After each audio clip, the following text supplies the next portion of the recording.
আমনের ভরা মৌসুমে সার নিয়ে চরম ভোগান্তিতে কৃষক। সরকারি দামের চেয়ে বস্তা প্রতি 500 থেকে 700 বেশি দিয়েও মিলছে না চাহিদা মতো সার। অথচ সরকারের দাবি দেশে সারের পর্যাপ্ত মজুত রয়েছে, দেয়া হচ্ছে হাজার হাজার কোটি টাকার ভর্তুকি। তাহলে গুদামে থাকা সার যাচ্ছে কোথায়? সংকটের কারণই বাকি। বিস্তারিত জানাচ্ছেন কামরুল হাসান। আমন মৌসুমে মাঠ জুড়ে ব্যস্ততা। ধানের পরিচর্যায় এখন সবচেয়ে বেশি প্রয়োজন সারের, কিন্তু সেই সার কিনতেই কৃষকের নাভিশ্বাস। সরকার নির্ধারিত দামে ইউরিয়া ও টিএসপির 50 কেজির বস্তা 1350 টাকা এবং ডিএপি 1050 টাকায় বিক্রি করার কথা। অথচ কৃষকের অভিযোগ, কোথাও কোথাও এসব সার কিনতে হচ্ছে বস্তা প্রতি 500 থেকে 700 টাকা পর্যন্ত বেশি দামে। অভিযোগ শুধু দাম বাড়ানোই নয়, সরকারি ভর্তুকির সার নিয়েও অনিয়মের। কোথাও নির্ধারিত গুদামের বাইরে সার মজুদের অভিযোগ, কোথাও আবার বরাদ্দের সার মিলছে না।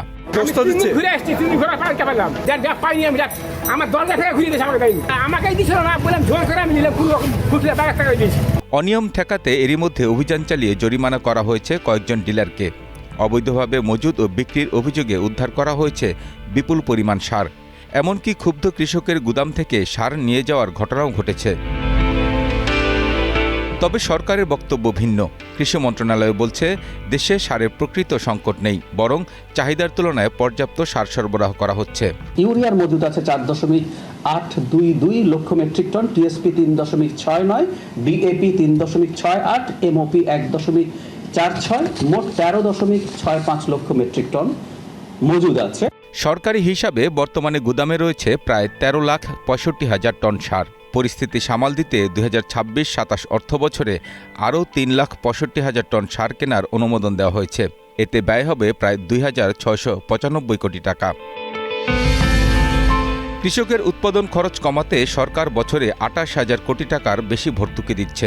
গত অর্থবছরে সার কেনার বিপরীতে প্রায় 29,000 কোটি টাকা বকেয়া পরিশোধ করা হয়েছে। প্রশ্ন হচ্ছে, সরকারের এত ভর্তুকির পরও কৃষককে কেন বেশি দামে সার কিনতে হচ্ছে? এর সঙ্গে যুক্ত হয়েছে দীর্ঘদিন ধরে একটি বড় সার কারখানা বন্ধ থাকার বিষয়টিও। 2025 সালের মার্চ থেকে আশুগঞ্জ সার কারখানায় ইউরিয়া উৎপাদন বন্ধ। 17 মাসেও সেখানে উৎপাদন হয়নি একদিনও। এতে প্রায় 5.5 লাখ টন ইউরিয়া উৎপাদন ব্যাহত হয়েছে। পরিস্থিতি সামাল দিতে এবার সরাসরি মাঠে নজরদারি বাড়িয়েছে সরকার। প্রধানমন্ত্রী তারেক রহমানের নির্দেশে সার উত্তোলন, পরিবহন, মজুত ও বিতরণ কার্যক্রম পর্যবেক্ষণে গঠন করা হয়েছে 3 সদস্যের বিশেষ মন্ত্রিসভা কমিটি। আশা করা হচ্ছে, প্রধানমন্ত্রীর নির্দেশ বাস্তবায়ন হলে সারা দেশে সার সংকট কমে আসবে। Kamrul Hasan, green news, Dhaka. পবিত্র ঈদে মিলাদুন্নবী সাল্লাল্লাহু আলাইহি ওয়াসাল্লাম উপলক্ষে দেশের বিভিন্ন জেলায় দোয়া মাহফিল ও শোভাযাত্রা হয়েছে। চট্টগ্রামে ঐতিহাসিক যশোরে জুলুসে অংশ নেন হাজারো মানুষ। ফরিদপুরে বিশ্ব জাকের মঞ্জিলেও আয়োজন করা হয় বিশেষ অনুষ্ঠান। প্রতিনিধিদের সহায়তায় স্মতারা অনুর রিপোর্ট। শান্তি, মানবতা আর অহিংসার বার্তা নিয়ে বন্দরনগরী চট্টগ্রামে অনুষ্ঠিত হল 55তম ঐতিহাসিক জশ্নে জুলুস। মহানবী হজরত মোহাম্মদ সাল্লাল্লাহু আলাইহি ওয়াসাল্লামের আদর্শের বাণী ছড়িয়ে দিতে ভোর থেকেই নগরে জড়ো হতে থাকেন বিপুল সংখ্যক মানুষ। পরে র্যালি বের হয় চট্টগ্রামের প্রধান প্রধান সড়কে। ঈদে মিলাদুন্নবীর আবহ ছড়িয়ে পড়েছে সিলেটেও। জেলার গোয়াইনঘাটে বর্ণাঢ্য র্যালি শেষে দেশ ও জাতির সমৃদ্ধি এবং মুসলিম উম্মাহর কল্যাণ কামনায় বিশেষ দোয়া করা হয়।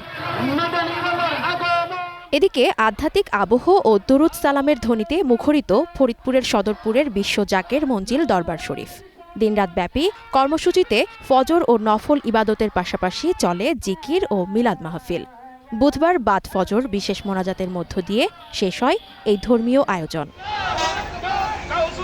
গাজীপুরও সকালে বরিয়াবর দরবার শরীফে সৈয়দ গোলাম মাওলা রেজভির তত্ত্বাবধানে অনুষ্ঠিত হয় আলোচনা সভা ও দোয়া মাহফিল। পরে কয়েকশো গাড়ির বহর নিয়ে হাজারো ভক্তের উপস্থিতিতে এক বর্ণাঢ্য র্যালি বের করা হয়। মহানবী সাল্লাল্লাহু আলাইহি ওয়াসাল্লামের জীবন আদর্শ ধারণ করে সমাজে শান্তি ও সম্প্রীতি বজায় রাখার আহ্বান জানান বক্তারা। স্মতারা অনু, গ্রিন নিউজ ডেস্ক। পুলিশের পাশাপাশি অন্যান্য আইনশৃঙ্খলা বাহিনীকেও জবাবদিহির আওতায় আনা হবে বলে জানালেন স্বরাষ্ট্রমন্ত্রী সালাউদ্দিন আহমেদ। পবিত্র ঈদে মিলাদুন্নবী উপলক্ষে রাজধানীর নয়াপল্টনে মিলাদ ও দোয়া অনুষ্ঠানে তিনি বলেন, গত 6 মাসে আইন শৃঙ্খলা পরিস্থিতি যথেষ্ট উন্নতি হয়েছে, যা বিএনপি সরকারের একটি সাফল্য। মন্ত্রী বলেন, রংপুরের 4 খুনের আসামিদের গ্রেফতারে যে সাফল্য দেখিয়েছে পুলিশ, তা প্রশংসার দাবিদার। ঘটনার পরপরই আসামি গ্রেফতার হয়নি, গত 6 মাসে এমন নজির নেই বলেও মন্তব্য করেন মন্ত্রী। এবং ভঙ্গুর অবস্থায় যেভাবে আমরা পেয়েছিলাম, এই 6 মাসের মধ্যে তাদেরকে একটা আমরা অবস্থান উন্নীত করতে পেরেছি, তাদের মনোবল ফিরে এসছে এবং তারা সম্পূর্ণ শক্তি দিয়ে অপরাধ দমনে তারা সচেষ্ট হয়েছে। রংপুরের একটি ঘটনার কথা মহাসচিব সাহেব বললেন, সেই ঘটনা সংঘটিত হওয়ার যৌক্তিক সময়ের মধ্যে সবাইকে আইনের আওতায় আনা হয়েছে।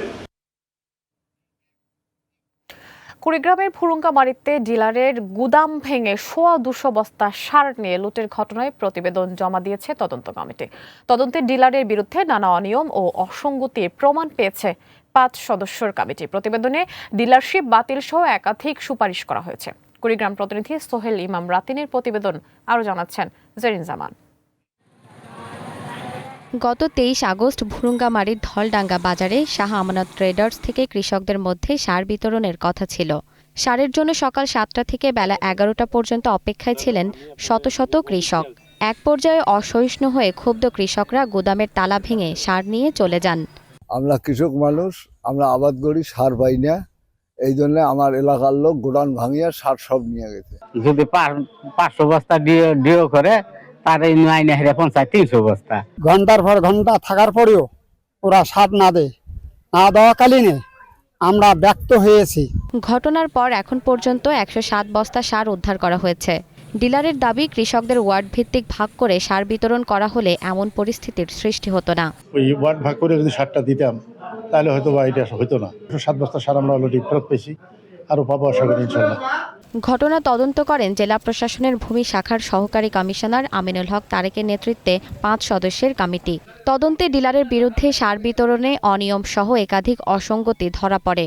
যারা যারা নিয়েছিল বিভিন্ন জায়গায় রেখে দিয়েছে, সে তথ্য আমরা পেয়েছি। ওখান থেকে উদ্ধার করে সেটা আবার ব্যাক করানোর চেষ্টা করা হচ্ছে। কমিটির সুপারিশ অনুযায়ী প্রয়োজনীয় ব্যবস্থা নেওয়ার কথা জানিয়েছে প্রশাসন। কৃষি উৎপাদন ঠিক রাখতে সার বিতরণের স্বচ্ছতা নিশ্চিতের দাবি জানিয়েছেন কৃষকরা। জেরিন জামান, গ্রিন নিউজ ডেস্ক। দর্শক, সার সংকটে কৃষকের দুশ্চিন্তা নিয়ে আলোচনা করতে বার্তা কক্ষ থেকে যুক্ত হচ্ছেন আমাদের সহকর্মী কামরুল হাসান। কামরুল, শুনতে পাচ্ছেন নিশ্চয়ই, সার নিয়ে ডিলাররা যে কারসাজি করছে তা কুড়িগ্রামের ঘটনাতেই কিন্তু স্পষ্ট বোঝা যায়। সংকট, কৃষকের ক্ষোভ এবং কর্তৃপক্ষের ভূমিকা নিয়ে আপনার বিশ্লেষণটা কি আমাদেরকে জানাবেন? রিমি, আপনাকে ধন্যবাদ। বর্তমানে আমন মৌসুম চলছে এবং এই আমন মৌসুমে সারের তীব্র চাহিদা, কিন্তু এই চাহিদার বিপরীতে সরকারের পক্ষ থেকেও কিন্তু সারের পর্যাপ্ত সরবরাহ করা হচ্ছে কৃষকদেরকে। আমাদের যে ফার্টিলাইজার কারখানাগুলো রয়েছে, সারের কারখানা, সেখানে কিন্তু উৎপাদন হয়েছে এবং সরকারের পক্ষ থেকে বলা হচ্ছে যে এখন পর্যন্ত দেশে 28,35,000-এর মতো 28,65,000 মতো মেট্রিক টনের মতো সার এখন পর্যন্ত মজুদ রয়েছে সরকারি গোডাউনগুলোতে এবং এই গোডাউনগুলো থেকে সার কৃষকদের মাঝে বিতরণ করা হচ্ছে। কিন্তু এখানে একটি সমস্যা দেখা দিয়েছে। এই বিতরণের এক পর্যায়ে যখন ডিলাররা রয়েছেন, এই ডিলাররা সার কৃষকদের মাঝে যখন বিলি করছেন, তারা কারখানা থেকে উত্তোলনের পর সেই সারগুলো তাদের গোডাউনে জমা রেখে বিভিন্ন স্থানে লুকিয়ে রেখে তারা একটি কৃত্রিম সংকট সৃষ্টি করছেন। এই কৃত্রিম সংকট সৃষ্টি করে প্রতি বস্তা সারে তারা 500 থেকে 600 টাকা করে বেশি নিচ্ছেন। এর কারণে কৃষক যে সার 1350 টাকায় কিনতে পারত বা 1050 টাকার যে সার ছিল, সেই সার কৃষককে কিনতে হচ্ছে 1700-1800 টাকা করে। এইটি দেশের প্রায় অনেক জায়গায় এখন এই যেহেতু তীব্র সারের চাহিদা রয়েছে, এই সংকটটি তৈরি করে এই যারা মধ্যস্থতাভোগী রয়েছেন, ডিলার এবং খুচরা বিক্রেতারা তারা কৃষকদের থেকে এই বেশি অর্থ আয় করছেন। এটি মানে সরকারের পক্ষ থেকে কোনো সদিচ্ছার অভাব নেই, কিন্তু যারা এই বিপণন প্রক্রিয়ায় জড়িত রয়েছেন ছোট ছোট ব্যবসায়ী ডিলার, তাদের কারণে এটি হচ্ছে। সরকারের পক্ষ থেকে ইতিমধ্যে কিন্তু এই বিষয়টি নিয়ে বিভিন্ন রকমের বক্তব্য দেওয়া হচ্ছে। বিভিন্ন রকমের বক্তব্য বলতে বিশেষ করে কৃষি মন্ত্রণালয় এই বিষয়টিকে খুবই গুরুত্বপূর্ণ ইস্যু হিসেবে দেখছে, কারণ এই আমন মৌসুমী কৃষকদের অবশ্যই সার প্রয়োজন তাদের কৃষিকাজ চালিয়ে নেওয়ার জন্য। এবং গতকালকে সরকারের তথ্য মন্ত্রণালয়ের প্রধানমন্ত্রীর তথ্য উপদেষ্টা ডাক্তার জাহিদুর রহমান তিনিও বলেছেন যে সারের কোনো অভাব নেই দেশে। বর্তমানে যে সার রয়েছে সেই সার দিয়ে আমন মৌসুমের চাহিদা মেটানো যাবে এবং বিদেশ থেকে যেসব দেশ থেকে বাংলাদেশের সার আমদানি করা হয় সেসব দেশেও আগামীতে যেন সংকট না হয় সেই জন্য সার কেনা হচ্ছে। বাংলাদেশে যে সার কারখানাগুলো রয়েছে এর মধ্যে শুধুমাত্র আশুগঞ্জ সার কারখানার উৎপাদন বন্ধ রয়েছে কিছুদিন যাবৎ। এছাড়া বাংলাদেশের সব কয়টি সার কারখানায় উৎপাদন প্রক্রিয়া সঠিকভাবেই চলছে। সারের কোনো সরবরাহ নেই, মূলত সরবরাহ বিপণনের পর্যায়ে। কিন্তু সরকার এই বিষয়টিকে এখন খুবই গুরুত্বপূর্ণ ইস্যু হিসেবে দেখছে। প্রধানমন্ত্রী তারেক রহমান কয়েকদিন আগেই বৈঠক করেছেন সরকারের গুরুত্বপূর্ণ মন্ত্রীদের সঙ্গে এবং তিনি 3 জন মন্ত্রীকে নিয়ে একটি বিশেষ কমিটি করে দিয়েছেন। তারা এই কমিটি কাজ করবে যেন এই সার সংকট কিভাবে নিরসন করা যায়।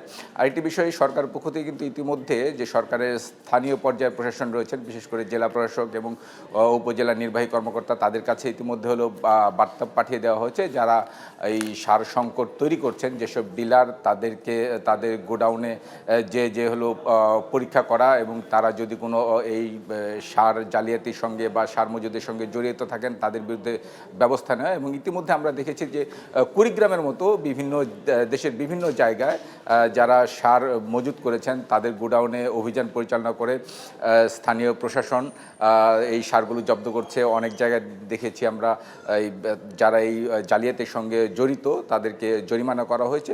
তো যেটি বলা যায় এই বিপণনকারীরা বা এই যে ডিলাররা যে সারের সংকট তৈরি করেছে, কৃত্রিম সংকট তৈরি করে কৃষকদের কাছ থেকে বেশি অর্থ আত্মসাতের বা আদায় করার চেষ্টা করছেন, সেটি নিরসনের জন্য সরকার যে পদক্ষেপ নিয়েছেন সেই পদক্ষেপের কারণে হয়তো খুব শীঘ্রই এই সারের যে সংকট রয়েছে সেই সংকটটি কেটে যাবে। রিমি, আপনাকে ধন্যবাদ। কামরুল, আপনাকে ধন্যবাদ। মাঠ জুড়ে যখন ফসলের পরিচর্যা চলছে তখনই দেশের বিভিন্ন অঞ্চলে দেখা দিয়েছে সার সংকট। কৃষকের অভিযোগ, নির্ধারিত মূল্যে মিলছে না ইউরিয়া, ডিএপি কিংবা পটাশ সার, তবে বাড়তি দামে ঠিকই মিলছে সার। প্রতিনিধিদের পাঠানো প্রতিবেদন জানাচ্ছেন মৌসুমী মৌ। ফসল রক্ষায় যখন সারের তীব্র প্রয়োজন, ঠিক তখনই কৃত্রিম সংকটে দিশেহারা দেশের কৃষকরা। ভোররাত থেকে লাইনে দাঁড়িয়েও খালি হাতে ফিরছেন তারা। ডিলাররা বরাদ্দের ঘাটতির অজুহাত দিলেও অতিরিক্ত টাকায় পেছনের দরজা দিয়ে মিলছে বস্তা বস্তা সার। সার যেহেতু পাওয়া যাচ্ছে কিন্তু আমাদের অনেক চড়া দামে কিনতে হচ্ছে। এমনি দোকানে গেলে প্রচুর সার নাই, টাকা বেশি টাকা দিলে সার পাওয়া যাচ্ছে। আগে কিনছি আপনার 1500-1600 টাকার, সেই গুণ এখন 2600 টাকা। এদিকে সংকটের কারণ হিসেবে কৃষকদের চাহিদার তুলনায় সরকারি বরাদ্দ কম হওয়ার কথা বলছেন ডিলাররা। তাদের দাবি, পেছনের দরজা দিয়ে সার বিক্রির কোনো সুযোগ নেই। আমাদের এখানে যেটুকু আমরা পাচ্ছি সেটুকু আমরা চাষি পর্যায়ে অবশ্যই দেওয়ার চেষ্টা করছি এবং সরকারি ন্যায্য মূল্যে আমরা দেওয়ার চেষ্টা করছি। কখনোই আমরা কোনো চাষির কাছে কখনো সারের দাম আমরা কখনো বেশি নিচ্ছি না। কৃষি বিভাগ বলছে সারের কোনো ঘাটতি নেই, কৃষকদের অতিরিক্ত ব্যবহারের কারণেই এমনটি ঘটছে। সরকারি হিসেব মোতাবেক এবং বৈজ্ঞানিক যে ডোজ, সেই জায়গা থেকে আমাদের কোনো সংকট নেই। কিন্তু কৃষকের যে একটা টেন্ডেন্সি যে অতিরিক্ত সার ব্যবহার করলে অতিরিক্ত ফসল উৎপাদন হয়, এই টেন্ডেন্সি থেকে বেরিয়ে আসতে হবে। কৃষক যদি এখান থেকে বেরিয়ে এসে বৈজ্ঞানিক পরামর্শ মোতাবেক কৃষি কাজ করে, তো এইটা আসলে সংকট বলে কিছু থাকবে না। মেহেরপুরে একদিকে লোডশেডিং, অন্যদিকে সারের সংকট। সময় মতো সেচ ও ইউরিয়া ও ডিএসপি সার না পাওয়ায় চলতি মৌসুমে ফসল উৎপাদন নিয়ে দুশ্চিন্তায় পড়েছেন কৃষকরা। কুড়িগ্রামে এখন মাঠ জুড়ে রয়েছে সবজির সমারোহ। চলতি মৌসুমে কুড়িগ্রাম জেলায় 1250 হেক্টর জমিতে চাষাবাদ করা হয়েছে। এর বাইরে 750 হেক্টর জমিতে আগাম শীতকালীন সবজি চাষাবাদের লক্ষ্যমাত্রা নির্ধারণ করা হয়েছে। তবে আগাম সবজি চাষে সার ও কীটনাশকের মূল্য বৃদ্ধিতে দিশেহারা কৃষক। সারের অনেক প্রয়োজন, এখন আমরা সার পাচ্ছি না। আমাদের যে জায়গায় সার লাগে 1 বস্তা, আমরা হাফ বস্তা পাই না। তো এই হারে যদি বৃদ্ধি পায় কীটনাশকের দাম, তাহলে আমরা কৃষকরা কি করে লাভবান হতে পারি? কৃষকদের অভিযোগ, সরকার নির্ধারিত দামে ডিলারদের কাছে প্রয়োজনীয় সার মিলছে না, অথচ একই সার বাজারের বাইরে চড়া দামে বিক্রি হচ্ছে। এতে উৎপাদন ব্যয় বেড়ে গেলেও বাধ্য হয়ে সার কিনছেন তারা। তবে ডিলাররা এই বিষয়ে ক্যামেরার সামনে কথা বলতে রাজি হননি। কাগজে কলমে সারের ঘাটতি না থাকলেও বাস্তবে কৃষকের পকেট খালি হচ্ছে। দ্রুত সংকট দূর হবে এমনটা প্রত্যাশা প্রান্তিক চাষিদের। মৌসুমী মৌ, গ্রিন নিউজ ডেস্ক। এবার দেশের বাইরের খবর। মিয়ানমারে মানবাধিকার পরিস্থিতির ব্যাপক অবনতি ঘটেছে। বিশেষ করে সংখ্যালঘু রোহিঙ্গাদের উপর নির্যাতন দিন দিন ভয়াবহ হয়ে উঠছে বলে জানিয়েছে জাতিসংঘ। মঙ্গলবার প্রকাশিত এক প্রতিবেদনে সংস্থাটি মন্তব্য করে, দেশটির আশঙ্কাজনক মানবাধিকার পরিস্থিতি নতুন করে তলানিতে গিয়ে ঠেকেছে। মোর্শেদা খান লিপির রিপোর্ট। জাতিসংঘের মানবাধিকার বিষয়ক কার্যালয়ের ওই প্রতিবেদনে মানবাধিকার পরিস্থিতির অবনতির পেছনে অনবরত বিমান হামলা, অগ্নিসংযোগ ও বেসামরিক নাগরিকদের বাস্তুচ্যুত করার ঘটনাকে চিহ্নিত করা হয়েছে। সংবাদ সংস্থা এএফপি জানিয়েছে, 2025 সালের 1 জুন থেকে চলতি বছরের 31 মে পর্যন্ত সময়কালের পরিস্থিতি পর্যালোচনা করে এই প্রতিবেদন তৈরি করেছে জাতিসংঘের মানবাধিকার কার্যালয়। এতে সংঘাত, সহিংসতা ও অর্থনৈতিক পতনের সঙ্গে সাধারণ মানুষের অবর্ণনীয় মানবিক বিপর্যয়ের গভীর যোগসূত্র তুলে ধরা হয়েছে। প্রতিবেদনের তথ্য মতে, দেশজুড়ে সাধারণ নাগরিকদের মনে ভীতি সৃষ্টি ও একচ্ছত্র নিয়ন্ত্রণ প্রতিষ্ঠায় সামরিক জান্তা তাদের নিপীড়নমূলক কৌশল বহুগুণ বাড়িয়েছে। নাগরিকদের উপর কঠোর নজরদারি চালাতে অত্যাধুনিক প্রযুক্তির ব্যবহার বৃদ্ধি করা হয়েছে। জান্তা সরকারের আগ্রাসী নিয়ন্ত্রণ প্রতিষ্ঠার পাশাপাশি মিয়ানমারে অবৈধ খনিজ আহরণ, মাদক উৎপাদন, মানব পাচার এবং অনলাইনে পরিচালিত আর্থিক প্রতারণা কেন্দ্রগুলোর বিস্তার বর্তমান মানবিক সংকটকে আরও গভীর করে তুলেছে বলে প্রতিবেদনে উল্লেখ করা হয়েছে। মিয়ানমারের সার্বিক পরিস্থিতি নিয়ে গভীর শঙ্কা প্রকাশ করেছেন জাতিসংঘের মানবাধিকার বিষয়ক হাই কমিশনার ভলকার তুর্ক। এক বিবৃতিতে তিনি বলেন, এই প্রতিবেদন পুরো দেশ জুড়ে সাধারণ মানুষের সীমাহীন দুর্ভোগ, চরম দুর্দশা ও নির্মম নিষ্ঠুরতার এমন এক চিত্র তুলে ধরেছে যা অত্যন্ত হৃদয় বিদারক। উল্লেখ্য, 2021 সালের 1 ফেব্রুয়ারি অং সান সুচির নির্বাচিত সরকারকে উৎখাত করে সামরিক অভ্যুত্থানের মাধ্যমে ক্ষমতা দখল করেছিল জান্তা বাহিনী। এরপর থেকেই দেশটিতে তীব্র রাজনৈতিক অচলাবস্থা ও গৃহযুদ্ধ ছড়িয়ে পড়ে। মোর্শেদা খান লিপি, গ্রিন নিউজ ডেস্ক। দর্শক, এই বিষয় নিয়ে আলোচনা করতে বার্তা কক্ষ থেকে সরাসরি যুক্ত হচ্ছেন সহকর্মী বিপ্রজিৎ চন্দ্র। বিপ্রজিৎ, বছরের পর বছর ঘুরে ফিরে রোহিঙ্গাদের উপর কেন চড়া হচ্ছে মিয়ানমারের জান্তা সরকার, এই বিষয়ে আসলে আপনার বিশ্লেষণ কি জানাবেন? আর এই সাথে একটু জানাবেন যে এ বিষয়ে বিবৃতি দেওয়া ছাড়া জাতিসংঘ বা মানবাধিকার সংগঠনগুলোর আসলে বিশেষ কোনো ভূমিকা নেই কেন? দেখুন, সবচেয়ে বড় কথা হচ্ছে রোহিঙ্গাদের জাতিগত অস্তিত্ব বা নাগরিকত্ব কিন্তু মিয়ানমারের জান্তা সরকার স্বীকারই করে না। অর্থাৎ তারা যে মিয়ানমারের নাগরিক সেটা তারা কোনোভাবেই স্বীকার করে না। দ্যাটস ওয়াই কী হয় যে মিয়ানমারের যে আরাকান অধ্যুষিত অঞ্চল রয়েছে সেই আরাকান সেটা কিন্তু আরাকান আর্মিদের দখলে মোস্ট প্রবাবলি। সেই দখলকৃত জায়গাটা নিয়ে কিন্তু আরাকান আর্মির সাথে জান্তা সরকারের প্রায়শই সংঘর্ষ হচ্ছে এবং সেই সংঘর্ষ শুধুমাত্র মিয়ানমারকে রোহিঙ্গাদেরকে নির্মূল করবার জন্যই নয়, সেটা মিয়ানমারের যে ভূখণ্ড জান্তা সরকারের কবল থেকে মানে আরাকান আর্মির কবল থেকে জান্তা সরকারের কাছে ফিরিয়ে আনার জন্য। তো এই যে রোহিঙ্গাদের বিরুদ্ধে তারা বছরের পর বছর ধরে তীব্র গণহত্যা চালাচ্ছে।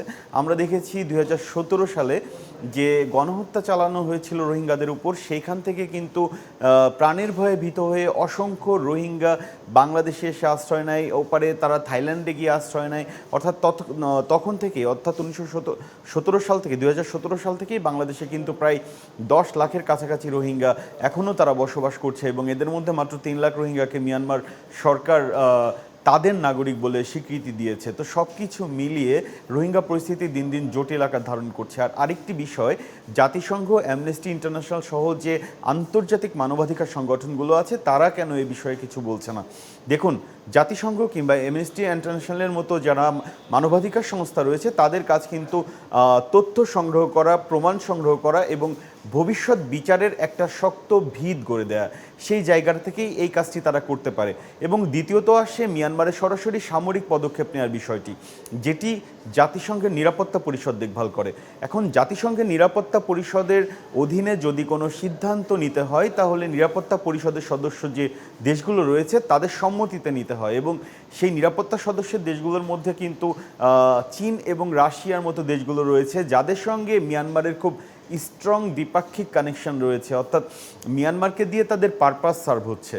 সো জাতিসংঘের নিরাপত্তা পরিষদ যদি মিয়ানমারে অ্যাটাক করার মতো কিংবা এই নিপীড়ন দমনের মতো কোনো সিদ্ধান্ত নিতে যায় তাহলে কিন্তু অবশ্যই চীন এবং রাশিয়ার কাছ থেকে ভেটো আসবে, এবং এই ভেটোর জায়গা থেকেই কিন্তু সেই পরিকল্পনাটা ভেস্তে যাওয়ার একটা সম্ভাবনা রয়েছে।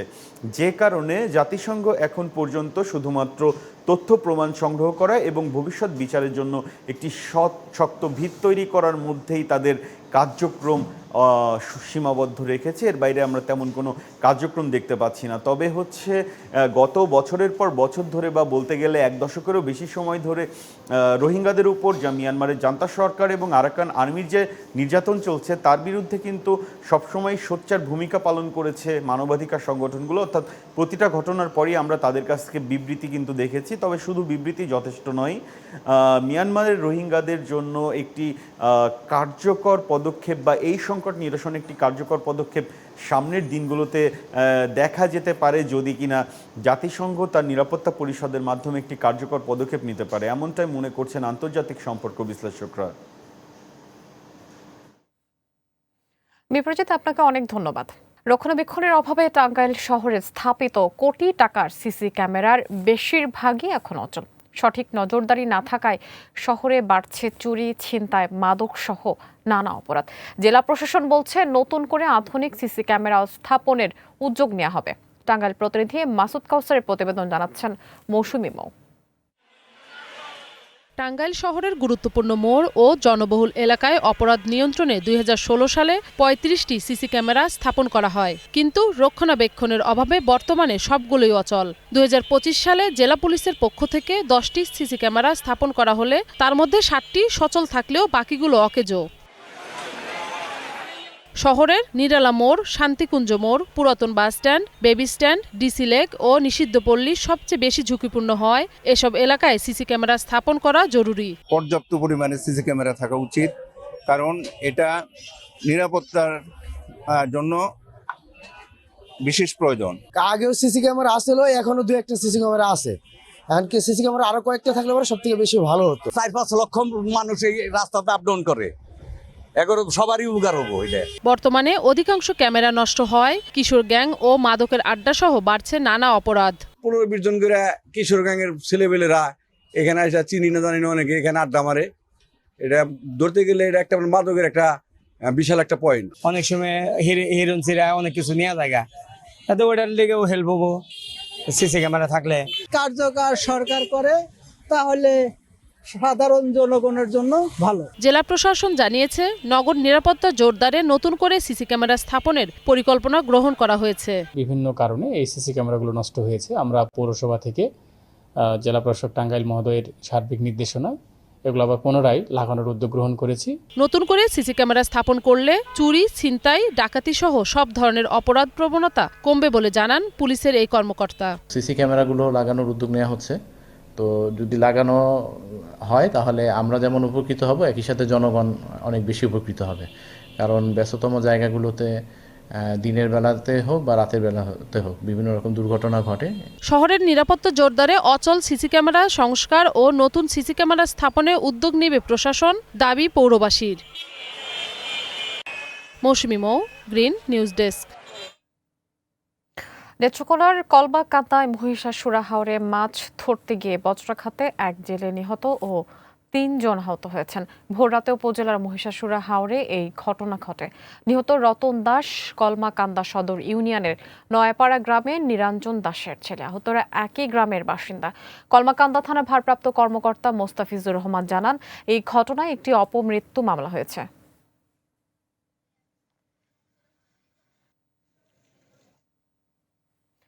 ঘন ঘন লোডশেডিংয়ে বিপাকে পড়েছেন সিরাজগঞ্জের উল্লাপাড়ার তাঁতিরা। বিদ্যুতের অভাবে তাঁতকল বন্ধ থাকায় ধস নেমেছে কাপড় উৎপাদনে।